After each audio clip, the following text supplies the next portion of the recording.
Please बैठिए, बैठिए। जब स्पीकर सीट से खड़ा हो जाता है तो मैं माननीय सदस्यों को अवगत कराना चाहता हूं, वह बैठ जाया करें। ये मैं पहली बार कह रहा हूं, मुझे 5 साल कहने का अवसर नहीं मिलना चाहिए। प्लीज बैठिए, प्लीज बैठिए, प्लीज। असाउद्दीन ओवैसी जी, एक मिनट बोलना, एक मिनट, प्लीज बैठिए, बैठिए।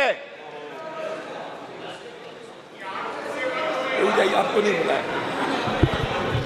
माननीय सदस्यगण, जब स्पीकर सीट से खड़ा हो जाता है तो मैं माननीय सदस्यों को अवगत कराना चाहता हूं, वह बैठ जाया करें। ये मैं पहली बार कह रहा हूं, मुझे 5 साल कहने का अवसर नहीं मिलना चाहिए। असाउद्दीन ओवैसी जी। सर, मैं आपको अपनी जानिब से, पूरे मुल्क की जानिब से मुबारकबाद देता हूं और मुझे यकीन है कि आपकी पार्लियामेंट की आवाम इस बात पर फ़ख्र कर रही है कि आप दूसरी मर्तबा इस ऐवान के स्पीकर बने हैं। सर, आप इस हाउस के रिपोजिटरी है, कस्टोडियन है, मगर हकीकत यह है कि अक्सरियती जमात के पास नंबर है मगर उनके पास अक्सरियत की ताकत नहीं है। यहाँ अपोजिशन के पास अक्सरियत की आवाज़ भी है, तो इसीलिए मेरी आपसे गुजारिश है कि आप छोटी पार्टियों को मौका दीजिए और मुझे यकीन है कि आप 17वीं लोकसभा में जिस तरह शफकत का मुजाहरा मुझ पर किया, हम छोटी पार्टियों पर, मैं उस समुदाय से आता हूं जो इस ऐवान में सिर्फ 4% हैं, तो हमको आवाज़ उठाने की आवाज़ दीजिए। सर, आखिर में मुझे यकीन है कि आप वहां पर बैठे हैं तो यह ऐवान एक कीमती हीरे की तरह ना सिर्फ इस मुल्क की आवाम में, दुनिया में चमकेगा और आप के बोझ को यह सरकार कम करेगी डिप्टी स्पीकर बनाकर। इतना बोझ आप पर नहीं डालना चाहिए। मैं मुबारकबाद देता हूं सर आपको, मैं मुबारकबाद देता हूं कि आप छोटी पार्टियों पर, यह ऐवान अपोजिशन और छोटी पार्टियों का भी है, हमको आप आवाज़ का मौका देंगे। इस हाउस का कैरेक्टर बदल चुका है सर, इस हाउस का कैरेक्टर बदल चुका है।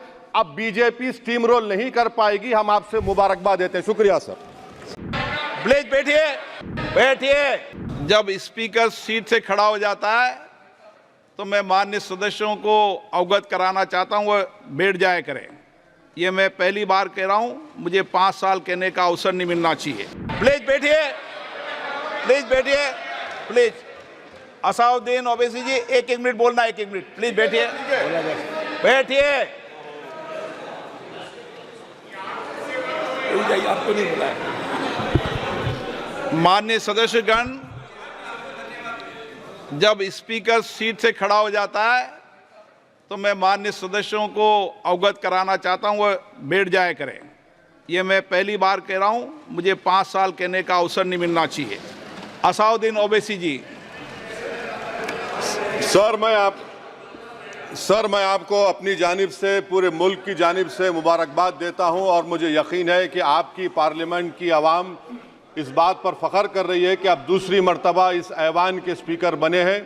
सर, आप इस हाउस के रिपोजिटरी है, कस्टोडियन है, मगर हकीकत यह है कि अक्सरियती जमात के पास नंबर है मगर उनके पास अक्सरियत की ताकत नहीं है। यहाँ अपोजिशन के पास अक्सरियत की आवाज़ भी है, तो इसीलिए मेरी आपसे गुजारिश है कि आप छोटी पार्टियों को मौका दीजिए और मुझे यकीन है कि आप 17वीं लोकसभा में जिस तरह शफकत का मुजाहरा मुझ पर किया, हम छोटी पार्टियों पर, मैं उस समुदाय से आता हूं जो इस ऐवान में सिर्फ 4% हैं, तो हमको आवाज़ उठाने की आवाज़ दीजिए। सर, आखिर में मुझे यकीन है कि आप वहां पर बैठे हैं तो यह ऐवान एक कीमती हीरे की तरह ना सिर्फ इस मुल्क की आवाम में, दुनिया में चमकेगा और आप के बोझ को यह सरकार कम करेगी डिप्टी स्पीकर बनाकर।